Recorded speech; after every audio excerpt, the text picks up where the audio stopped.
జోహార్ ఇంద్రవెల్లి అమరవీరులకు, జై కొమరం భీం. ఆనాడు ఇదే వేదికగా మరి ఇంద్రవెల్లి పోరాట స్ఫూర్తి తీసుకొని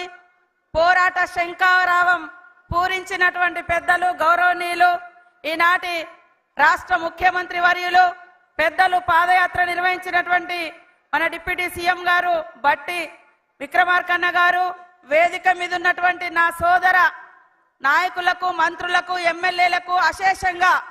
ఆనాడైనా ఈనాడైనా ఒక్క పిలుపుతో అశేషంగా తరలి వచ్చినటువంటి కార్యకర్తలకు, నాయకులకు, ప్రజలకు, కాంగ్రెస్ పార్టీ అభిమానులకు పేరు పేరున ఉద్యమాభివందనాలు ఆదిలాబాద్ జిల్లా తరపున తెలియజేస్తా ఉన్నాను. ఆ రోజు పోరాట స్ఫూర్తిని ఇక్కడనే మొదలు పెట్టుకొని రాష్ట్రమంతా పర్యటించడం జరిగింది. మళ్ళీ అట్టడుగున మరి అభివృద్ధిలో అట్టడుగున ఉన్నటువంటి ఆదిలాబాద్ జిల్లాను అగ్రభాగాన అభివృద్ధి పదంలో ముందుకు తీసుకురావడం కోసం అభివృద్ధి శంఖారావం కూడా ఇదే గడ్డ మీద నుంచి ఇచ్చిన మాట తప్పకుండా మన సీఎం రేవంత్ రెడ్డి గారు ఈ యొక్క సభను నిర్వహించి మొదటి అభివృద్ధి కార్యక్రమాలు కూడా ప్రారంభించినందుకు వారికి ప్రత్యేక ధన్యవాదాలు, నమస్కారాలు తెలియజేస్తా ఉన్నాను. ఈరోజు అనేక సమస్యలు, మంచినీళ్లు లేవు, రోడ్లు లేవు, అంగన్వాడీ లేవు, కరెంటు లేదు, అనేక సమస్యలతో కునారిల్లుతున్నటువంటి ఈ జిల్లాకు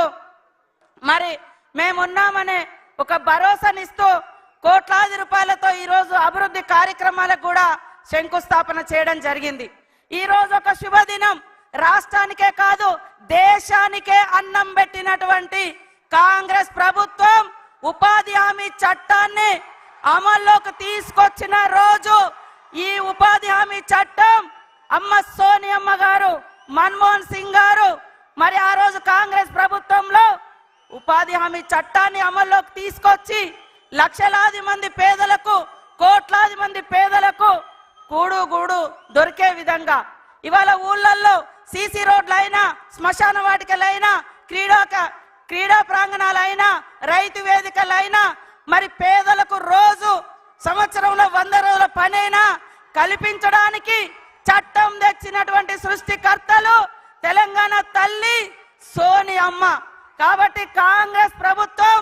కాంగ్రెస్ నాయకులు ఎప్పుడు కూడా పేదల పక్షాన, అట్టడుగు వర్గాల పక్షాన మరి అందుబాటులో ఉండి అభివృద్ధి పదం